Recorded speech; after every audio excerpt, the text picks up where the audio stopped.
Hoje a gente vai mergulhar na história de Obreiros da Vida Eterna, um livro que nos convida a espiar o que acontece do outro lado da vida. É uma verdadeira jornada pelo mundo espiritual para tentar responder aquela pergunta que, no fundo, todo mundo já se fez. Pois é, essa é a pergunta de $1 milhão, não é mesmo? E o livro de André Luiz não foge dela. Pelo contrário, ele pega a ideia de que a morte é um fim e a transforma em algo muito mais dinâmico, uma continuação, e que para muita gente faz muito mais sentido. Olha só que interessante esse contraste. De um lado, a gente tem aquela visão mais tradicional, né? Ou é céu com descanso eterno, ou é inferno com punição. Ponto final. Mas aí, o livro vem e vira essa chave. Ele propõe um universo onde a vida continua, cheia de trabalho, de aprendizado, e tudo regido pela lei de causa e efeito. Ou seja, a morte deixa de ser o fim da linha e vira só uma nova etapa. E é exatamente por aí que a obra começa, com uma proposta bem ousada: rasgar os véus que cobrem o nosso entendimento sobre a morte. A ideia é trocar o medo e o mistério pela lógica e, principalmente, pela esperança. E para chacoalhar as nossas certezas, o livro já chega com perguntas que fazem a gente pensar. Sabe, tipo, o céu seria um lugar de ócio eterno? E como um pai ficaria feliz no paraíso sabendo que um filho está sofrendo? São questionamentos lógicos que nos fazem ver que talvez a justiça divina seja muito mais sobre oportunidade e evolução contínua do que sobre um prêmio ou um castigo final. Bom, depois dessa introdução que já mexe com as nossas ideias, o livro mergulha na ação. A gente sai da teoria e entra na prática, acompanhando André Luiz e sua equipe numa missão que é, ao mesmo tempo, desafiadora e absolutamente essencial. A história começa para valer com a formação de uma expedição de resgate. A equipe é formada por André Luiz, o assistente Jerônimo, o padre Hipólito e a enfermeira Luciana. E o objetivo deles é bem claro: descer até as regiões mais densas, de maior sofrimento, para estender a mão a quem mais precisa. E essa frase do instrutor Metelo, nossa, ela é o coração da missão, sabe? É uma pergunta que já traz a resposta. Como é que alguém pode se isolar, buscar a própria luz e ignorar o sofrimento alheio? A grande lição aqui é que a verdadeira evolução passa, sem exceção, pelo serviço ao próximo. E claro, para uma missão dessas, eles precisam de um ponto de apoio, de uma base de operações. E não é um lugar qualquer, não. É um posto avançado, construído bem ali, na fronteira entre a luz e a sombra. Bem-vindos à Casa Transitória. Imagina um pronto-socorro espiritual, um verdadeiro oásis de esperança bem na beira do caos. E quem comanda tudo com pulso firme e um coração enorme é a irmã Zenóbia.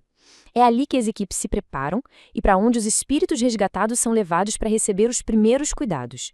E para colocar mais tensão na história, tem um evento cósmico gigantesco prestes a acontecer. É o chamado fogo purificador, que vai fazer uma limpeza energética em toda a região. Isso, claro, bota uma pressão enorme na missão. É uma verdadeira corrida contra o tempo. Agora a coisa fica séria.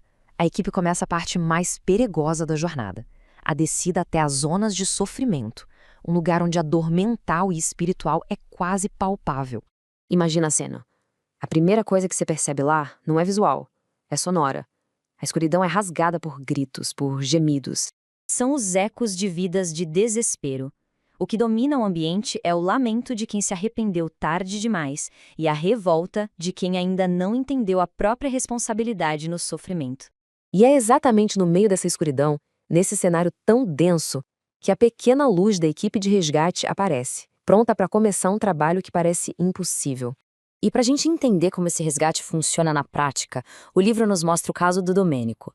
Ele foi um sacerdote que errou feio no passado e agora está cego de culpa e revolta. O primeiro passo da cura acontece quando Zenóbia, com sua capacidade mental, faz ele enxergar a verdade. Mas o que vira o jogo mesmo, o que quebra as correntes do ódio, é o amor incondicional da mãe dele que aparece para ajudá-lo. É a prova do poder do amor. Mas olha, o trabalho desses obreiros não é só lá embaixo, nas zonas de sofrimento.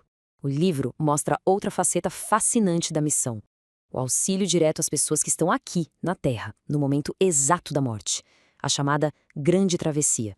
E para ilustrar isso, nada melhor que comparar dois casos opostos, o dia e a noite.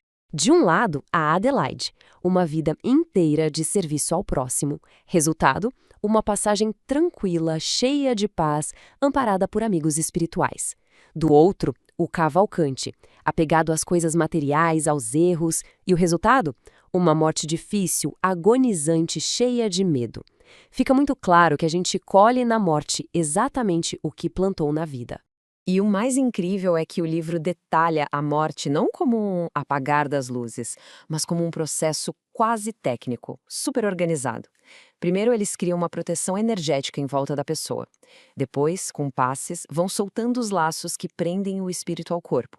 E, por fim, quando o espírito já está liberto, a última ligação, o famoso fio de prata, é rompida. É fascinante, né? Uma verdadeira ciência da passagem. Depois de acompanhar toda essa jornada, todos esses resgates, todas essas passagens, o que fica? Qual é a grande lição que o livro quer nos passar sobre a vida e sobre a morte? Eu acho que tudo se resume a essa frase do Emmanuel, que está lá no comecinho do livro. É simples e, ao mesmo tempo, gigantesca. Ninguém morre. O aperfeiçoamento prossegue em toda a parte. Ou seja, não tem fim. A jornada de aprendizado, de evolução, continua, sempre. Então, o grande recado é este: a morte é só uma mudança de endereço. O que a gente pensa, sente, faz aqui agora, está construindo o cenário que a gente vai encontrar lá. O trabalho não para, o aprendizado não para, tudo só muda de forma. E isso leva a uma conclusão que é talvez a mais impactante de todas. Céu e inferno não são lugares para onde nos enviam, são estados de consciência que a gente carrega por dentro. A nossa realidade espiritual é um reflexo exato de quem a gente é. No fim das contas, o livro se torna um espelho para cada um de nós. Se a vida é esse grande campo de trabalho para a eternidade, a pergunta que fica ecoando é: que tipo de obreiro, que tipo de construtor do futuro cada um de nós está sendo hoje?